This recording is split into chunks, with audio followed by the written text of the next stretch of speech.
નમસ્કાર. ચાલો આજે અંગ્રેજીના બે એકદમ સરળ પણ એટલા જ કામના શબ્દો શીખીએ. એ શબ્દો છે ધીસ અને ધેટ.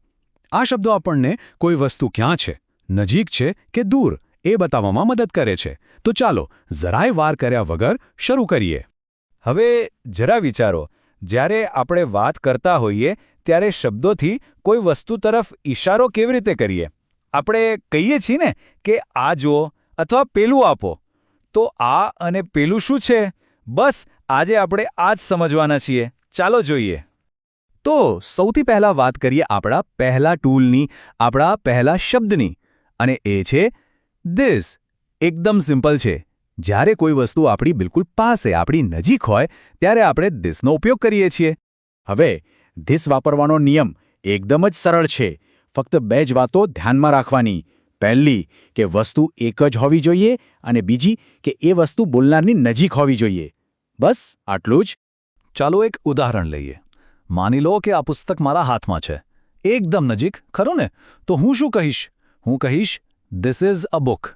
અહીં ધીસ શબ્દ આપણને એ જ બતાવે છે કે પુસ્તક અહીં નજીક જ છે. એ જ રીતે જો મારી પાસે એક પેન હોય તો હું કહીશ ધીસ ઇઝ અ પેન. છે ને એકદમ સહેલું?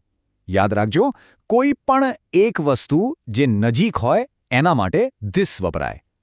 સરસ, તો ધીસ તો સમજાઈ ગયું. હવે વારો છે આપણા બીજા શબ્દનો, ધેટ.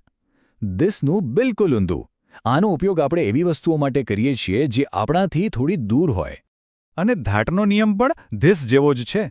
બસ એક જ ફરક છે, અને એ ફરક છે અંતરનો, ડિસ્ટન્સનો. અહીં પણ વસ્તુ એક જ હોવી જોઈએ, પણ તે બોલનારથી દૂર હોવી જોઈએ. ચાલો આનું પણ એક ઉદાહરણ જોઈએ. કલ્પના કરો કે સામે દૂર એક ઝાડ છે. દૂર છે, બરાબર? તો આપણે કહીશું ધેટ ઇઝ અ ટ્રી. અહીં ધેટ શબ્દ જ બતાવે છે કે ઝાડ અહીં નથી, પણ દૂર છે. અથવા માની લો કે આકાશમાં કોઈ પક્ષી ઉડી રહ્યું છે. એ પણ આપણાથી દૂર જ છે ને? તો આપણે શું કહીશું? That is a bird. ફરીથી યાદ રાખજો, કોઈ એક વસ્તુ જે દૂર હોય એના માટે ધેટ. ઓકે, તો હવે આપણે ધીસ અને ધેટ બંનેને સમજી લીધા છે. હવે ચાલો બંનેને બાજુ-બાજુમાં મૂકીને જોઈએ. એટલે જે કંઈ પણ કન્ફ્યુઝન હોય ને એ બધું જ દૂર થઈ જાય. અહીં જુઓ, આ ટેબલમાં બધું એકદમ સાફ દેખાય છે. જો દડો નજીક છે તો આપણે કહીશું ધીસ ઇઝ અ બોલ, અને જો પતંગ દૂર છે તો આપણે કહીશું ધેટ ઇઝ અ કાઇટ. આખી રમત ફક્ત અંતરની જ છે, નજીક કે દૂર. અહીં એક બહુ જરૂરી વાત નોટિસ કરવા જેવી છે. જુઓ, ભલે આપણે ધીસ વાપરીએ કે ધેટ, બંને સાથે ઇઝ જ આવે છે, કારણ કે આપણે એક જ વસ્તુની વાત કરી રહ્યા છીએ. એટલે હંમેશા ધીસ ઇઝ અને ધેટ ઇઝ જ આવશે. આ યાદ રાખજો. ચાલો, નિયમો તો બધા સમજાઈ ગયા. હવે શું? હવે થોડી પ્રેક્ટિસ થઈ જાય તો મજા આવી જાય. ચાલો જોઈએ કે આપણને કેટલું યાદ રહ્યું છે. ઓકે, તો પહેલો સવાલ. માની લો કે રસ્તા પર થોડે દૂર એક કાર ઊભી છે. દૂર છો તો આપણે શું વાપરીશું? ધીસ કે ધેટ? જરા વિચારો. અને સાચો જવાબ છે ધેટ. બિલકુલ સાચું. કારણ કે કાર આપણાથી દૂર છે.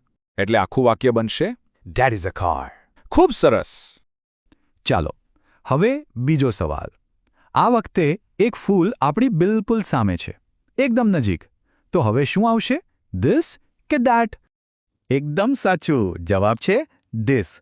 કારણ કે ફૂલ આપણી નજીક છે. તો વાક્ય બનશે ધીસ ઇઝ અ ફ્લાવર. વાહ! લાગે છે કે આ કોન્સેપ્ટ હવે એકદમ ક્લિયર થઈ ગયો છે. ઓકે, તો અંતમાં ચાલો આખા કોન્સેપ્ટને એકદમ સરળ નિયમમાં બાંધી લઈએ, જેથી કરીને એ ક્યારેય ભૂલાય જ નહીં. બસ આ બે વાતો મગજમાં ફિટ કરી લો. પહેલું, જો વસ્તુ નજીક છે તો વાપરો ધીસ ઇઝ, અને બીજું, જો વસ્તુ દૂર છે તો વાપરો ધેટ ઇઝ. બસ આટલું જ સિમ્પલ છે. ટૂંકમાં કહીએ તો ધીસ અને ધેટ વચ્ચેનો આખો ખેલ ફક્ત ને ફક્ત અંતરનો છે, બીજું કંઈ જ નહીં. નજીક તો ધીસ, દૂર તો ધેટ. તો હવે આ જ્ઞાનને પ્રેક્ટિસમાં મૂકવાનો સમય છે. જરા આજુબાજુ નજર કરો.